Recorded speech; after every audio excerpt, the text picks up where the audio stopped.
Get my. So today we're going to talk about where to go birding in June. It turns out this is one of our most popular webinars. A lot of people interested in different places to go birding. I sent everyone some information via email about some of these places that we'll discuss today. So hopefully you received that email yesterday.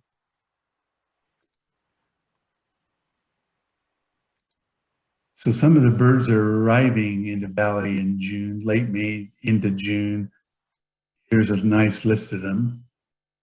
We've already had chat recently. Red-eyed virals are just starting to come in. Probably another week or so, or 2 weeks before the common nighthawk starts coming in. So those are some of the birds that you can expect here in June. The first place we'll talk about is Secor Park. This is a nice neighborhood park near Crosler Middle School in South Salem. It's an 8.5 acre park with both paved and unpaved walkways. Here in this picture, you can sort of see the paved walkway. I just discovered this park recently and was really enamored with it. It was a very nice walk when I went there. And one time I went there with Tim also. There's only 21 checklist, 39 species. And since we just discovered it, we don't know what there is there in June, but hopefully we'll have some people going there. Maybe we'll even hold a bird walker there or something. But here's some of the birds that you could find there.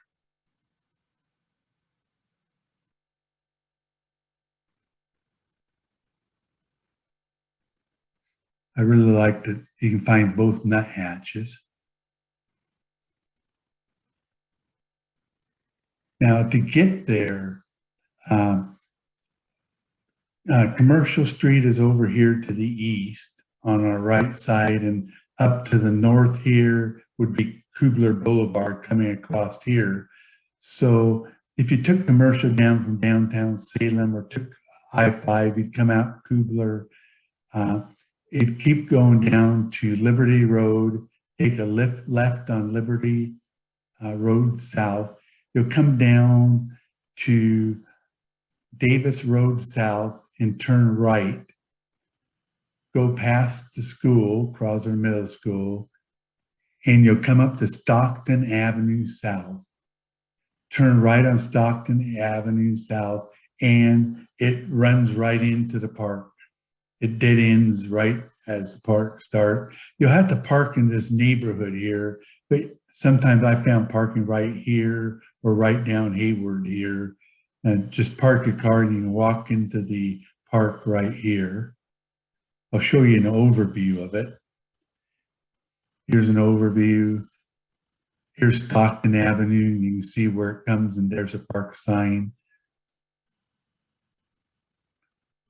So what I like to do is to, there might be a better place for me to show this. Let's see.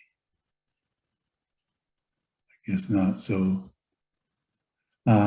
but I just like to walk up here, and then there's a trail here, and then I walk along this trail right along the edge of these fields. And there's a nice tree line here that chickadees, nuthatches, woodpeckers, and then go down to here and just turn the corner and sort of look down what these trees do. Then when I'm done looking there, I take this trail right here, walk up, and then there's another trail here to the left along this tree line. You can walk all along here. Some of these residences have bird feeders that you can look into. Then it comes clear back here, and then it goes under this nice big grove of trees. You can just walk through the path through these trees. It'll come out about here or over here. You can just walk back, and then you'll be right back to where you parked in the entry of the park. And so that's sort of the nice trip I like to take. Sometime I when I first get there, I just walk in here and look around these trees here, and then go up here and walk along the edge here. But they just did some major improvements to this park. It was just completed in late 2020. A portion of the park included this lush wooded area here and the sloping grass meadow and upper reaches. Wong Creek goes right through here, a nice little creek. And they left all that pretty much left undisturbed. It was already nice as it is. And you can see the trail going through the forest here and then coming out here. But a really lovely little park. You can also, if you wanted to, you could come back here on Rock Creek Drive, come here and park in the neighborhood over here and enter from over here also would be another option. Next, we'll talk about Fairview Wetlands. It's a wetlands in South Salem off Fairview Industrial Drive. It's right across from the Oregon Department of Fish and Wildlife. In fact, the Department of Fish and Wildlife is where we use their parking lot and park there. And then you can just walk right across the street to the entry here. And we'll show you some photos and give you some directions of how to get around there. A nice Buick Spring here by Jim Scott. It's 47 acres, and that's when you include the parcel on the same side of the road as the Oregon Department of Fish and Wildlife. There's another section over there. This section contains the main section over here that I normally walk is about 15 acres. Yeah, 8 to 15, and it has about 1.2 miles of trails. There's been it's pretty popular, and there's quite a few checklists here.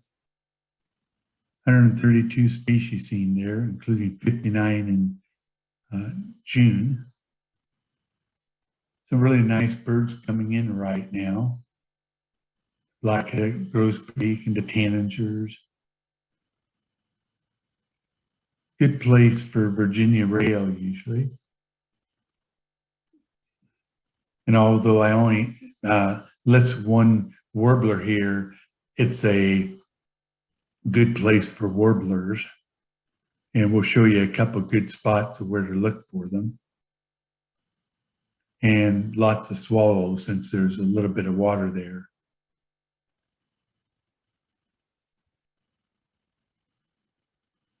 So how you get to it is the easiest way, probably to me, is to come down Mission Street, and then you'll come down 25th here past the airport and keep coming down to get to Fairview Industrial Drive. Coming from that direction, you turn left on Fairview Industrial Drive. Come up here, here's the Department of Fish and Wildlife. And drive in their driveway and park in the parking lot here. And then just walk across the street and you'll see the entrance, because the wetlands take up all this area here, all around this area, which we'll show you here in a second. Here's an overview of it. Here you can see the driveway to the Oregon Department of Fish and Wildlife. Here's a little path, sidewalk that you can walk down, safely cross the road. Come across over here. Here's the main entrance. I usually like to walk down this way, especially in the fall, winter, and spring when this is filled with water. A lot of waterfowl and ducks in here of all kinds. Occasionally we get American widgeon, things like that. I usually walk down to here. Then I walk back and go down this main trail. There's a little bridge here that comes across, and there's a little pond over here too. And you just walk through here, a nice bark dust trail. See woodpeckers in here, and there's a creek running right along here. So You can see song sparrows, a lot of different birds here, Bewick's wrens. Just keep walking through. There's sort of forested area on both sides. Keep coming up near the end here. And it curves all the way. When you get near the end here, it'll make a turn. Right in these bushes here, look in there, and we've seen a lot of different kinds of warblers in here. Black-throated gray warbler, Wilson warbler, yellow warblers, for example. Then the trail just comes around the edge here, and you wind around and come down this side next to the street. Sometimes if you, there's sometimes a lot in these little trees along here, chickadees, things like that. When I get up to this area right here, look out into some of these little trees here, and you might see common yellowthroat. Then you'll keep coming up here and walking around.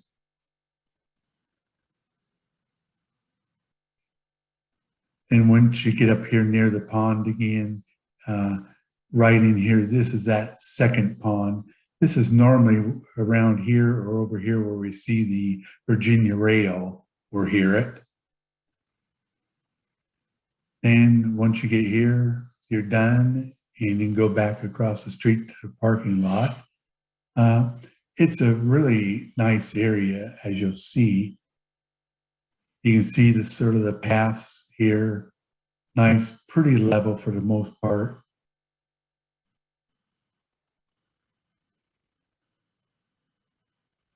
When it's higher water, you can see the creek pretty full.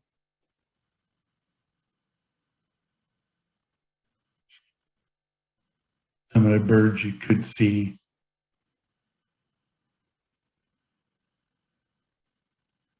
I'd say there's probably about 8 to 10 species of ducks you can see in the one pond when there's water in it. You can see red-tailed hawks too, sometimes around the area.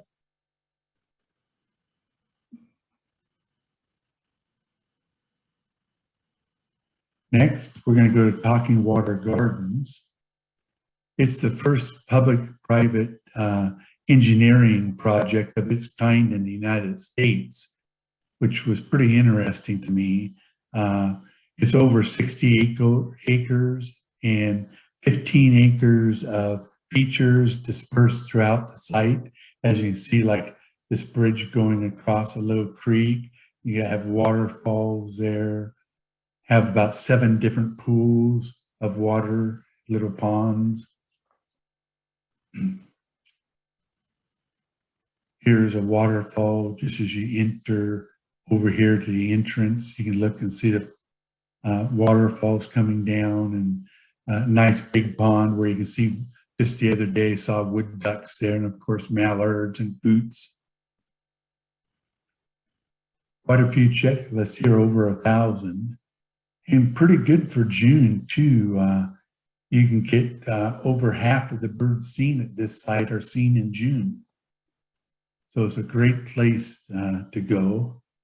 In fact, my wife just went there yesterday and she saw quite a few things, including a green heron.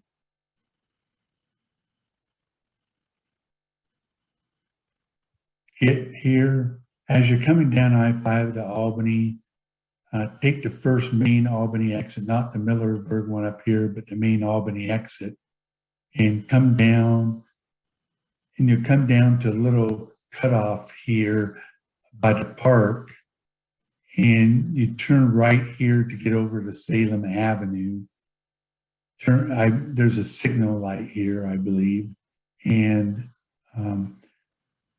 turn left here, and you go down Southeast Salem Avenue until you reach Northeast Davidson Street here. Take a right on Davidson Street, go down to Waverly. I think it's Front Avenue that turns into Waverly. So turn right here. If you went straight, you would just run into the Albany water treatment plant and stuff, and you can't go in there. So turn right, follow Waverly down here.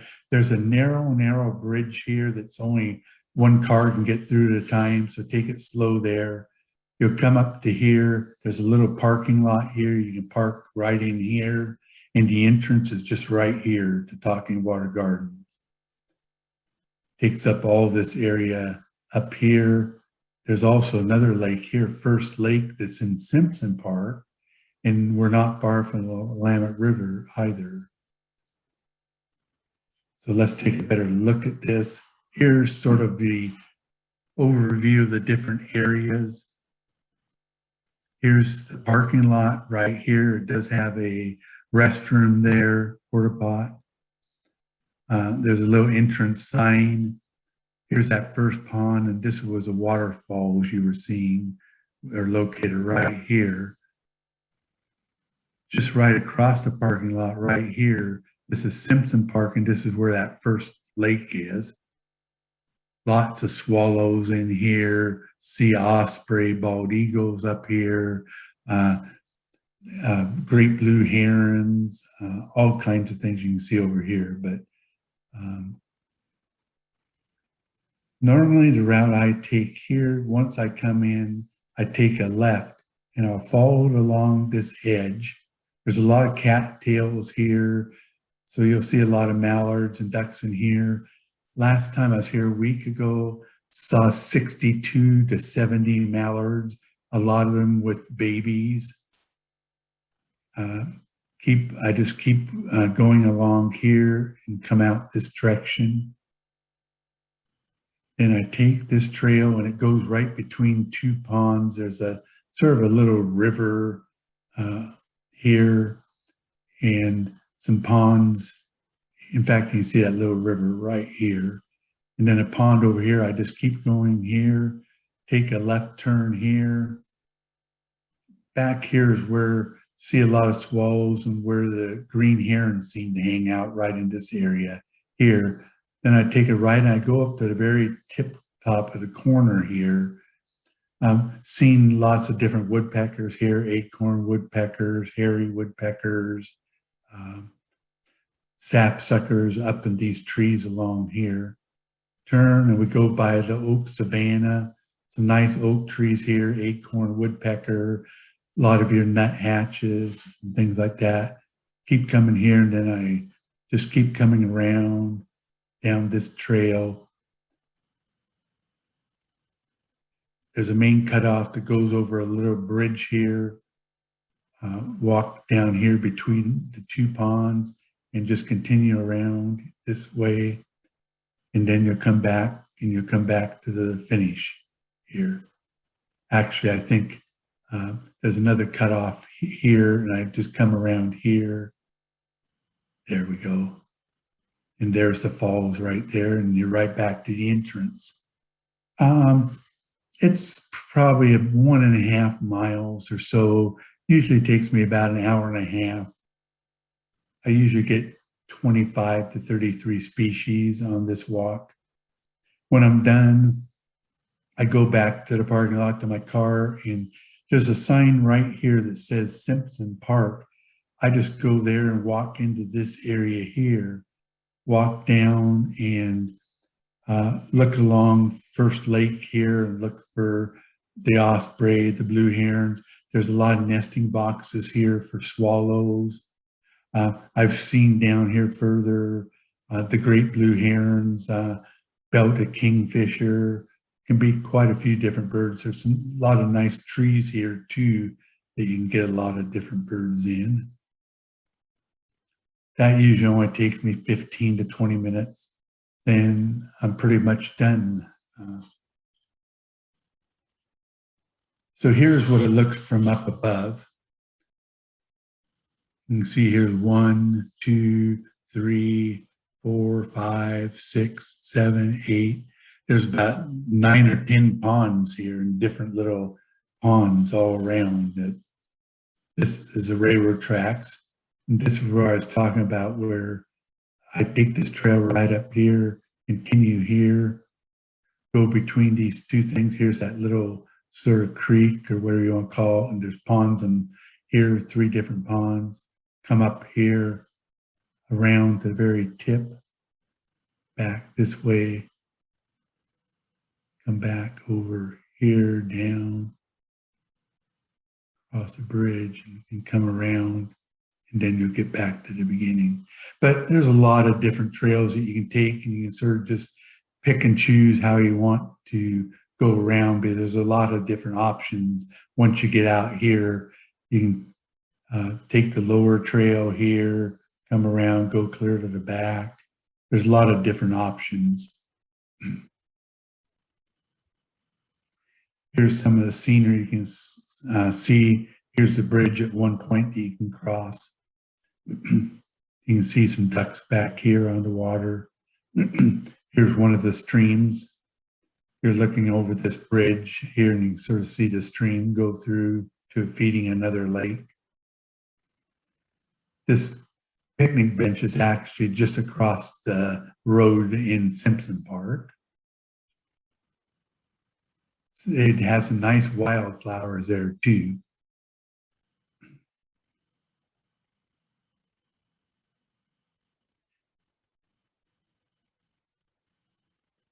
And if you're going there and you're like me, I'm starting to learn about, I don't know all the wildflowers and some of the trees and bushes and things like that. So a good app that you can download for free is iNaturalist. It's a free app, and you can actually go and take a picture using the app, and then hit a button, and it'll come up and give you some choices and tell you what that plant is, what the insect is, what the tree is. And to me, it's been 95 to 99% accurate.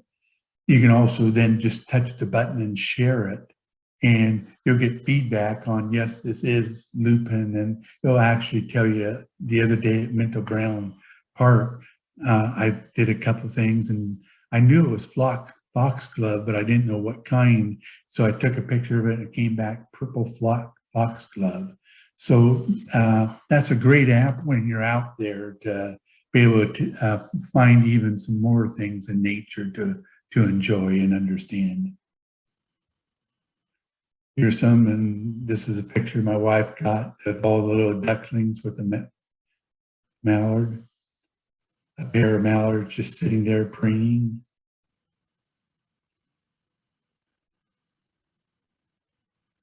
A lot of the other things you can see, like I said, my wife saw a green heron the other day. It was just sitting up in a tree. Starting to see a lot of western wood peewees. Up there's the bittern that somebody saw at Basket Slough. You can see them here too, but I'd say Basket Slough is probably a little better place to see it. The western tanagers are coming in too.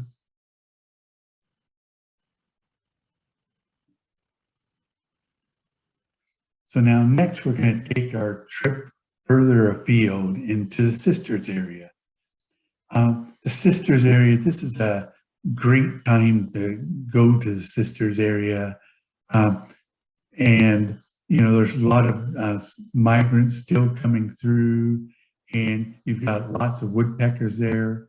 It has the best diversity of woodpeckers probably in the United States to see there. You can see 11 to 12 species. And one of the reasons why we know this is the best time to go there is that this is when they normally hold the Woodpecker Festival over in Sisters. I've gone to that festival, very well-run festival, and one trip we saw 9 of the 11 or 12 woodpeckers, and another group saw 11. Normally, sometimes you can't see the northern flicker. It's more on the west side, but occasionally you can see it over there. That's why we say 11 or 12. But Sisters is about 109 miles from Salem, takes about 2 hours to get there. It's in Deschutes County, has a population of about 2,000. I'm sure most of you have been to Sisters and know about it. It's a pretty little touristy town. It's best naturally if you go there during the week. Tim and I, when we go over there, we have a trip scheduled. It's always in the middle of the week. It's very busy on the weekends. Very picturesque. here in the spring and summer. In June, the weather is very nice with an average high of 74 and the average low of about 39 degrees. Still usually snow on the mountains on the Three Sisters.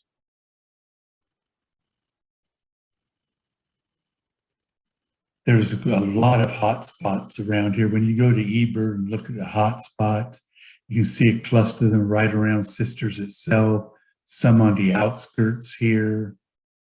There's even some up here that I didn't capture. Here's a nice campground that we'll talk about. Then you go up some of these country roads and Forest Service roads. There's all kinds of ones here. We'll talk about this road here. It's great. It has a great amount of diversity. And so up here, and it can be a little desolate and out in the sticks, but to me, it feels very safe out there. So naturally, we go Highway 22 east past Detroit, and as it curves down, Santiam Junction, keep going east, just past Black Butte. This is where we'll start our adventure, and I'm going to sort of take you through the process I go through and how I have the trip organized when I go over there. So the first stop is Indian Ford Campground. I'll stop my share for a second here, and I'll go to a different map.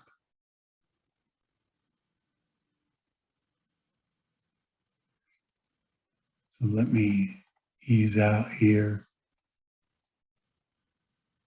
and get over to Sisters.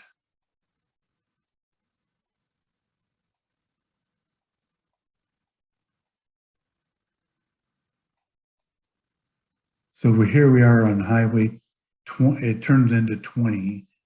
And we're just going past Black Butte Ranch here. And naturally we're going eastbound. You'll come down here and you'll take, it's sort of a downgrade here, and you'll take a left turn on Indian Ford Road. So you can come down here in a short distance, then you turn off into the campground about here. So it's a nice campground, pretty well rated, but let's get in here and we'll zoom in. So off of 20, you turn here. There's a little entry about here into the campground. You just go sort of into the back here and park in one of the unused campground spaces. Just wander around this area and then go over towards the edge here. Is a little part of the year, I think it's a little creek and stuff, and look into some of these little brushy areas over here. And you can see warblers and other different birds. You can get white-headed woodpecker in here and quite a few different birds. But that's the first stop I usually make is here. We'll go back into the presentation. So here we are, Indian Ford Campground, quite a few species, 149 species. But look at this, almost 75 to 80% are seen in June. Another great reason for going over there, then this is one of the higher volumes of birds that you'll see. But you have mountain chickadee, flycatchers, little pygmy nuthatch.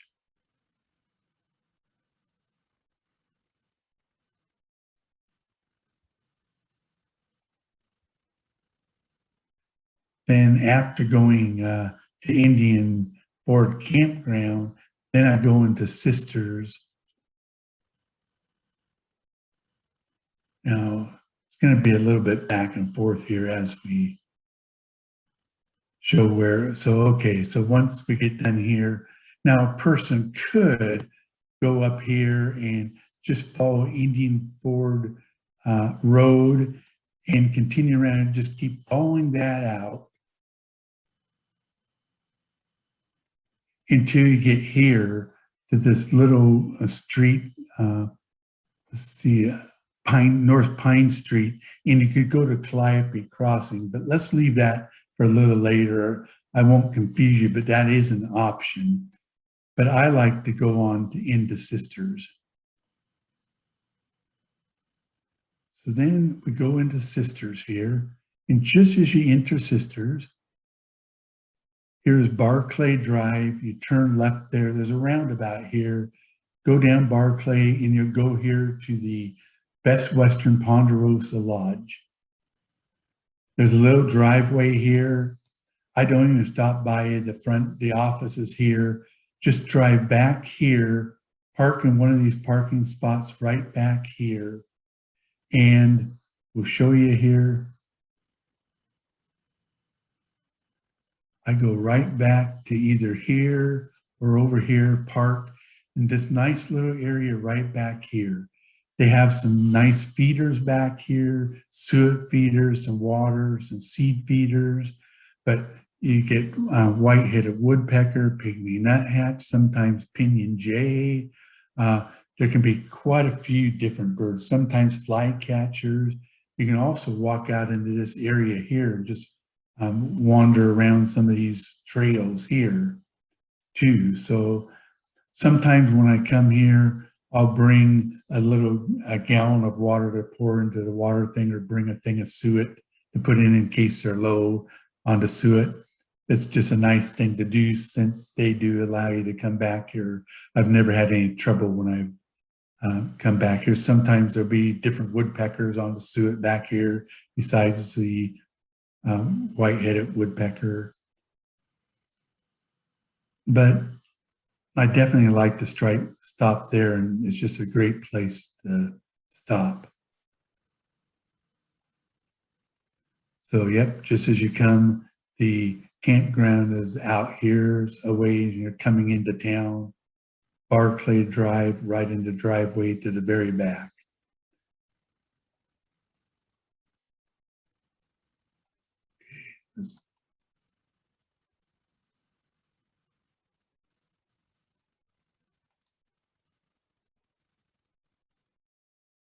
Okay. Now the next one. Okay, the next one after that, I come up here to, there's a shopping center here. Just past the shopping center is this Highway 242.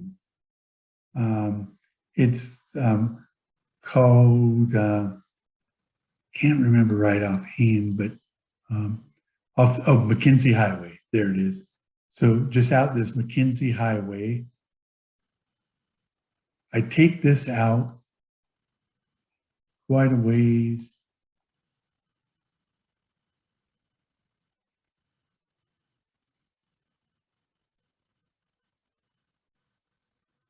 See if we're, aha, here we go. Out, and you'll see Cold Springs Campground. So here we are at Cold Springs Campground. You can see the Cold Spring is up here, but the campground is right here. There's an entry through here. There's a restroom over here. There's a parking area right here and over here. The restroom's over here. But I park my car right in here. The first thing I do is there's a little trail here, oops, that comes right through these trees and up through here. And then there's a little creek that runs through here. It's a little tough to get across. You got to sort of walk across some logs or a few pilings and stuff that some people put across there so you can get across. Across the other side, you can walk up into here. If you want to, you can walk up way up into here and all the way back down and around. I usually just go up here a ways and turn around and come back. But right up in here and along the edge, McGilvery's warbler, Nashville warbler, some flycatchers. You can see quite a few things just right in here. It's right next to the water running here. So when I'm done there, I just come back to the car, and then I come over to this area here. I just walk through here and just walk through some of the roads of the campground, wandering around here. And you can see dusky flycatcher and quite a few other birds just going through the campground. Once in a while, I'll also cross the road over here into this little forest across the road and walk out here. I've seen Williamson sapsuckers over here and some other woodpeckers.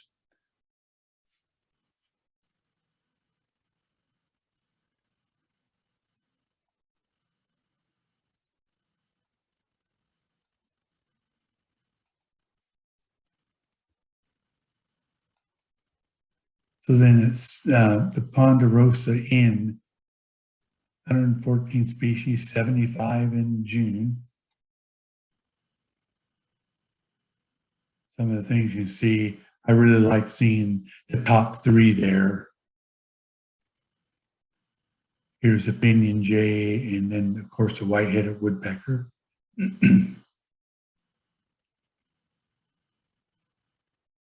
And Cold Springs Campground. And as you can see, I'm just so excited about this area in June because as you can see, 136 total, again, 75% of them can be seen in June. And then I talked about the Williamson sapsucker, the dusky flycatcher that you see inside. You can see quite a few other flycatchers too, like the Hammond's flycatcher.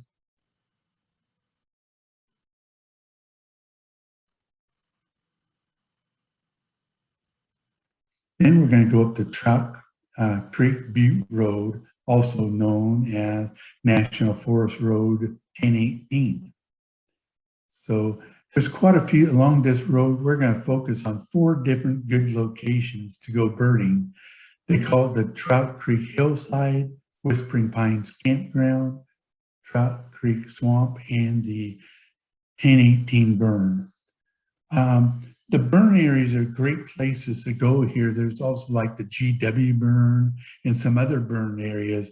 But these burn areas, like these burned out forests like this is where the 3-toed woodpeckers and blackback woodpeckers like to nest and just forage around, because there's a lot of the beetles in the dead trees that they like to feast on.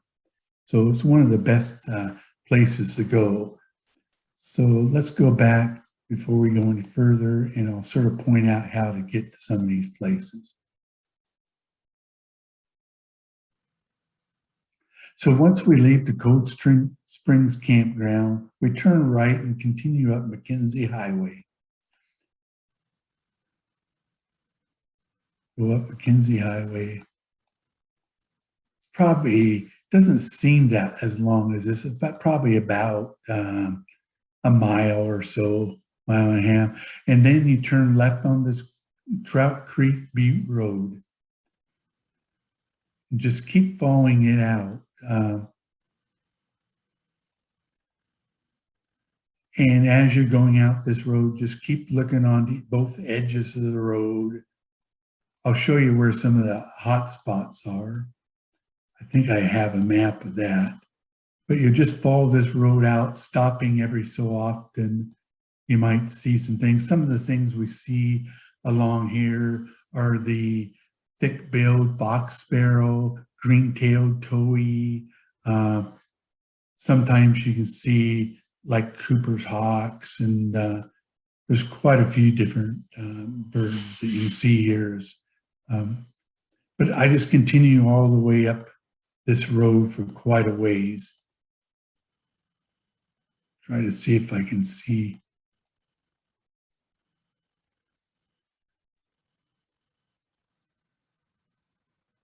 And it ends right about here. So this is right in here is where some of the 1018 burn is, right up here.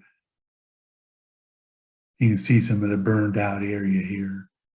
And of course, Trout Creek runs through this area.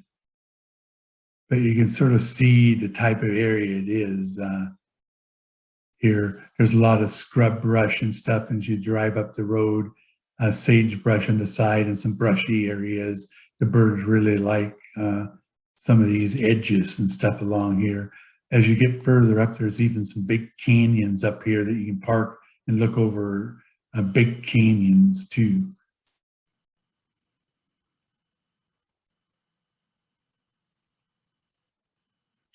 So let's get in to see some of the birds that we can see in these areas. The first one I always stop at is the Trout Creek Hillside. You can really see the Lewis's woodpecker here. It's a lovely woodpecker.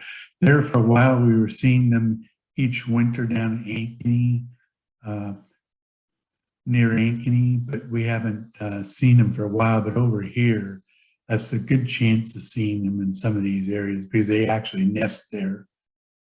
One time we took a trip up here, I think it was during one of the festival's birding trips, and we saw about 10 or 12 of these Lewis's woodpeckers.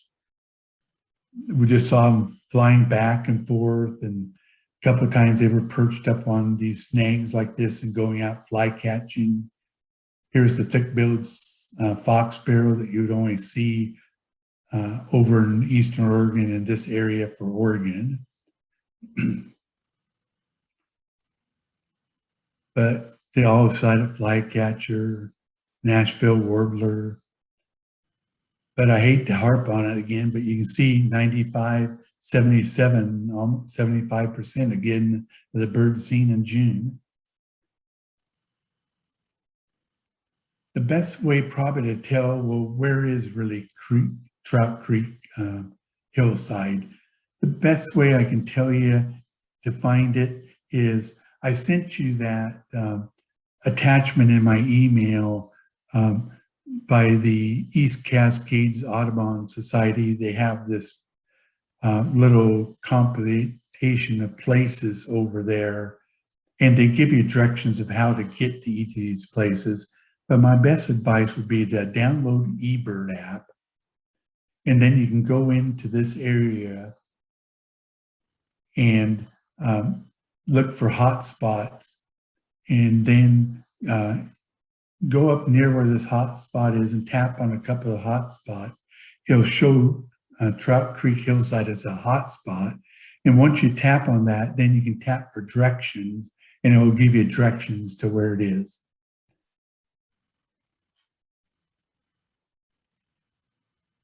So as we continue up the road, we'll get to Whispering Pines Campground, sort of a remote campground out in the middle of nowhere.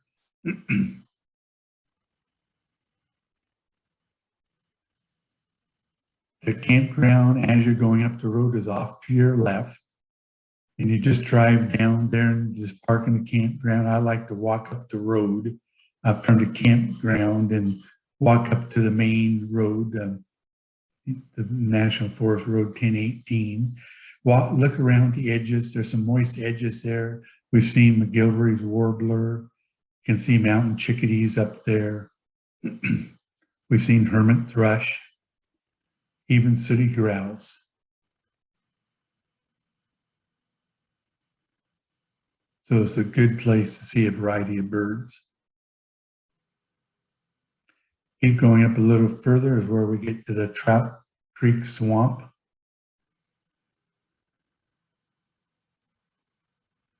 You can see there, this is a good place. Blackback woodpecker starts here in the three-toed at the edges of this.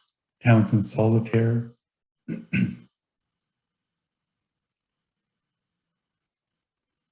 The interesting thing is that this American three-toed woodpecker is named because it has three toes, but the blackback woodpecker also only has three toes. So, yep, this is a good area to get quite a few birds. Then as we get towards the end of the road before it turns into a different road, we'll get to the 1018 burn. You'll start seeing a lot of burned out trees. The little hermit warbler, a lovely sight. You can see the American three-toed woodpecker. Sometimes you can go off to the side of the road and you'll start seeing some of these burned out trees and snags out there. It doesn't hurt to walk out a little ways into that burned area.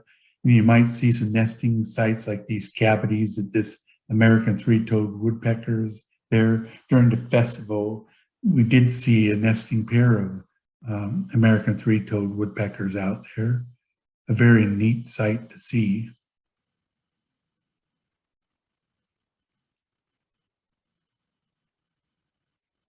Next, then we'll go to, if I'm not completely worn out, because we're taking most of the day, but I always like to go to Calliope Crossing.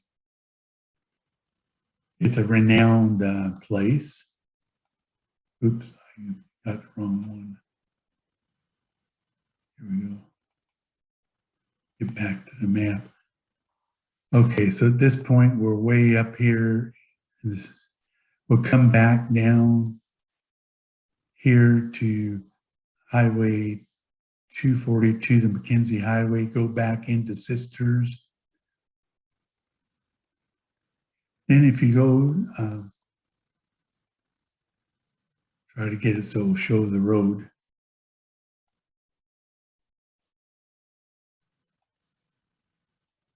Here we go. So you go out Sisters and take the McKenzie Highway, continue out here, take it as though you're going to Redmond, and you'll come out here right around the golf course. You know, turn left on Camp Polk Road, follow Camp Polk Road out.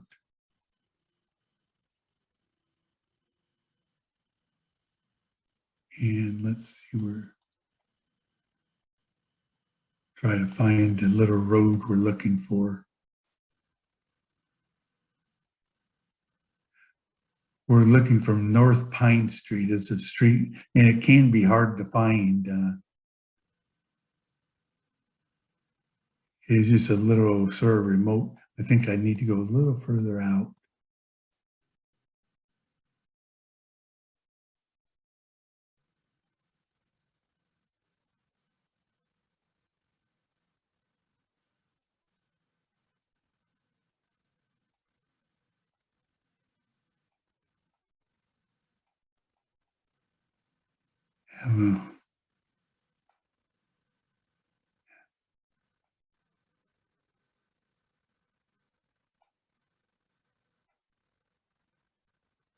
Having a hard time getting there.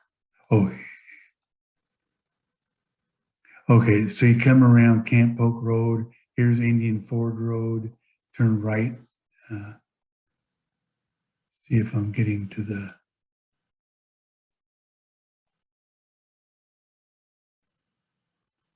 Okay, well, let's do this. Oh, there we go. I had it marked. I knew I had a reason to have it marked. But this Camp Polk Road would turn into, well, you'll have to turn right on Indian Ford Road. Keep following it out, and finally we're here. We turn on this, left onto this road right here. It's also called North Pine Street. Here we go, North Pine Street. Turn left here. Normally I go down, you come through a little, some trees on both sides of the road here. We'll look at here we go. We turn down here.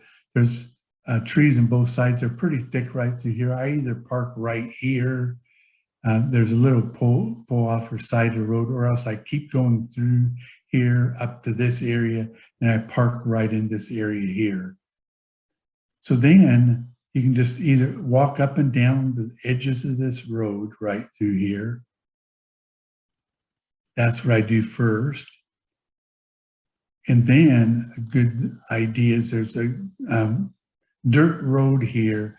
Walk all along this dirt road here along the edges up to about here. You can walk actually into here You can see some different nesting birds in here, and all along in here.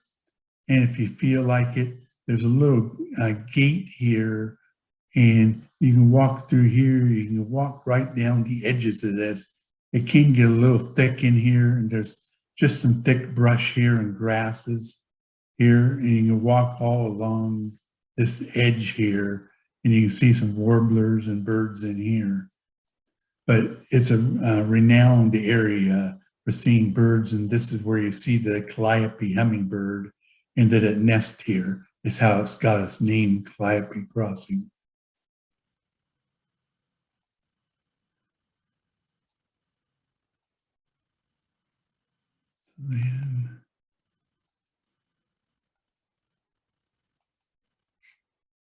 So then, of course, as I said, the highlight bird, Calliope Hummingbird. You can see the star of the show right here. One of the smallest hummingbirds there is. It's the smallest in Oregon by far. Willow flycatchers and warblers. The pygmy owl can be seen at times. But quite a few good birds there that you can see. So now that we're pretty much done with our birding and stuff, I normally head back to Sisters. And there's nothing better than stopping at a snow cap for an ice cream cone after a long day birding. So after you've done it, the snow cap is a great place to stop. I mean, and if you have any energy left at all, once you park here and get your ice cream cone, and you're still after and still want to see more birds, you walk a block up here, up, and there's a National Forest office, and there's a little place here where you can see different birds too.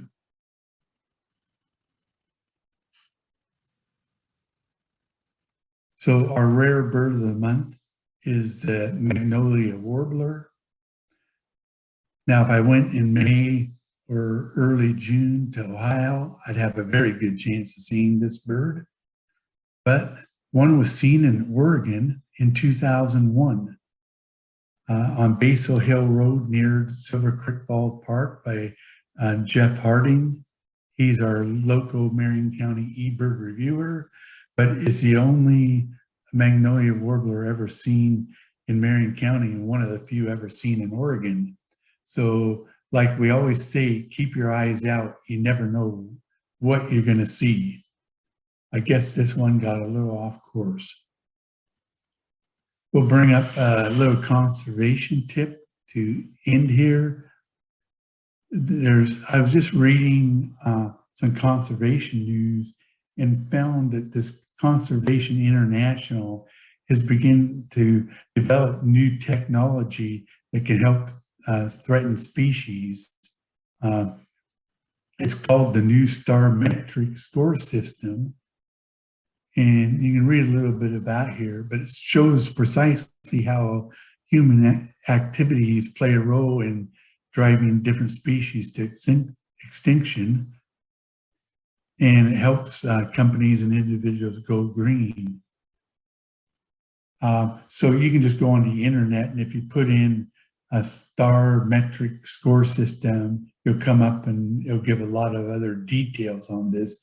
That's sort of my conservation tip for the day. Next, I'm taking June off and going out to a lot of bird walks and birding. So our next webinar will be Warbler ID. You can see it's $2 more than before. The main reason for that is we're adding a field trip on this too. So following the Warbler ID workshop, we'll have a field trip likely on the Sunday after the workshop, the Saturday or Sunday after. Oh, I think it's Sunday I think the 11th is a Sunday. Let me double check.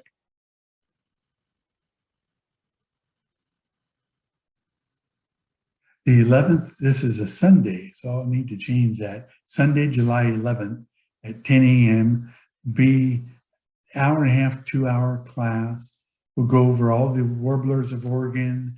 There's 13 that are regular here and about 7 that are sort of vagrants, and occasionally we see them.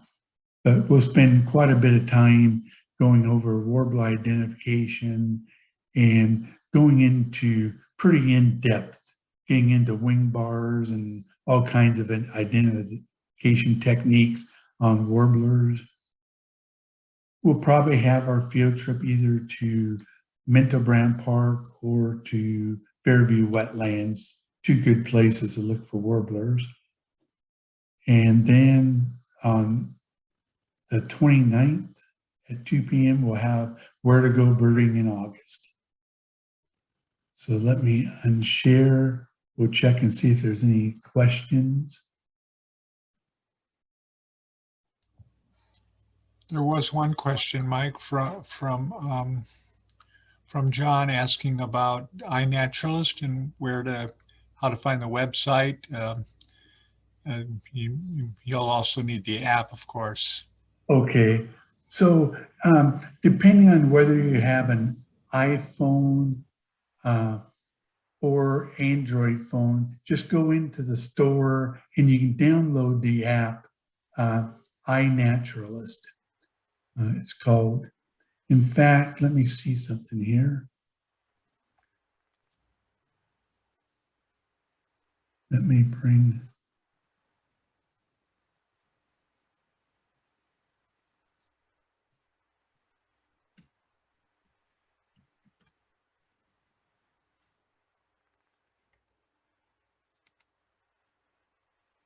Here,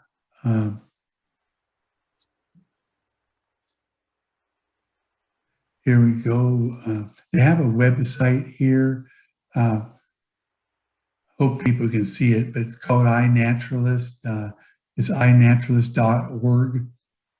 You can see how many observations to date, 67 million observations. So you can go in here and record your observations, look things up, keep track of the things you're seeing. You can get other experts when you download something or upload something, I guess is a proper term, is they can help you identify if you don't know what the identification is. And here we go, it works on all your devices. So Google Play or the Apple App Store, you can download the app. And basically it's for anyone.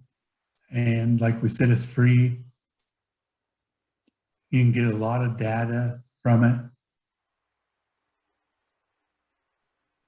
And here you go into the Explore section, you can see the different observations, birds, insects.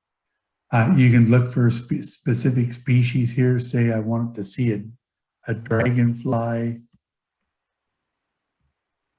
And okay, I want to see dragonflies and I want to see them in Oregon. Oregon, and say go. And here we go. It'll give me a bunch of dragonflies being seen in Oregon, blue-eyed darner. And then you'll notice here, a lot of these say research grade. That means that one of the experts has seen this and has acknowledged that this is the correct identification and a good photo of it. And I'm trying to see, almost all of these are research grade, which is great, but there might be some that aren't research grade. And I can't remember, Tim may recall what, wow, these are all research grade, excellent. But they'll have a different little tag there if it isn't research grade. Yeah, there's one right there. You can't. Oh, it didn't have the research grade on it. Right there, right here, club tails. So no research grade yet on it. But yeah, this is a great, here's a California darner. You can click on it and see, man, great photos. You can enlarge the photo and see it. it's just a wonderful thing for free, and you There's can't an app that'll show you where it's being seen. write. And so if I go into here we go. Here's the map Tim was talking about. I can enlarge this map so that for the spangled skimmer, if I enlarge the map here, you can see all the different places it's been seen. In this case, since I didn't do a search, it's being seen in Virginia, it looks like. But just like eBird, you can click on the places and see the exact location. Here's where he saw his. You can see some of these other ones of where they've been seen. But yeah, just go into the iNaturalist.org website or download the app, and you can see all these interesting things and just play around with it. That's sort of what I did. And you can do almost anything on your app that you can on the website. I think you can create an account there on the app, and that's where you can take photographs on your smartphone if you have a smartphone and submit them right on your app. So works nicely on apps. So Tim, can you make my screen like full screen so people can see this or whatever? It is full screen, I think, Mike. But people would need to go to speaker view or click on full screen. I'll try to make this a Yeah, little bigger.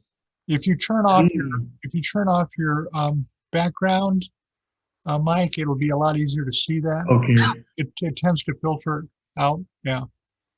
I mean, take it off of virtual background. Okay. There It's we easier to see your device. Okay. So, Yeah, that's easier. so anyway, you can see right in here is you can see the symbol for the man. This is sure small. I wish I could make it a little bigger, but you can see the iNaturalist app right here. I'll go ahead and open it so you can. But it's a picture of a little bird flying, and then here you can see inside the app. I've only made 4 things I've sent in so far. I've made a lot more pictures, but I just learned that you had to share the sighting down here. You can see at the bottom where the camera is. So if I click on this camera down here, and then it'll come up and say camera, camera roll, etc. I can hit camera. I can take a photo of whatever it is. I don't have an insect or bird in front of me, but say I did, I can take a photo of it and then submit it. And for example, here let me back up a little bit. It's not showing up very good. Oh, it went to different. Here we go. I took a photo here of the foxglove I was talking about earlier, and it came back and gave me several choices and said it was purple foxglove, and it gives the location of where it's been seen. And you tap on it, it'll give you more information about where it's being seen around the US and where you can find it. You can get more information by going to the iNaturalist website here by tapping that, but just a load of information available. Joan Baker said that she was at Calliope Crossing recently, and it was disappointing because there's a conservation project underway there now. So maybe that will limit some of its access. Oh, interesting. Thanks for letting us know, Joan. And that's about any of these bird sites, especially there. I have had disappointing times there at Calliope Crossing where sometimes for just some reason, the birds just haven't been there and it's been pretty poor. And then I've been there other times where it's just a magical place. So I think it's just the luck of the draw sometimes, as it is with birding. But if we saw everything every time, I guess it wouldn't be quite exciting, although it might be nice for a while. Kathy Bernie Thomas joined us late and wanted to know if she could get the attachments. She registered late, so she didn't Oh, get the attachments. So she for sure. I'll send them out after the email address.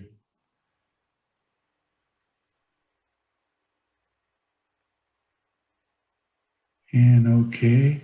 So any other questions? Appreciated, Kathy just said she appreciated the recommendations for places to find birds and sisters, especially the woodpeckers. Oh, great. Thank you, Kathy. And you know, sometimes I even stay overnight down there and then I'll drive into Bend, and there's a lot of places around the Bend area too that are great birding places, but maybe I'll save that for another day. Well, thank you everybody for attending, and have a good weekend, and hopefully we see some of our bird walks that are coming up. Looking forward to seeing everyone. Go ahead and end it.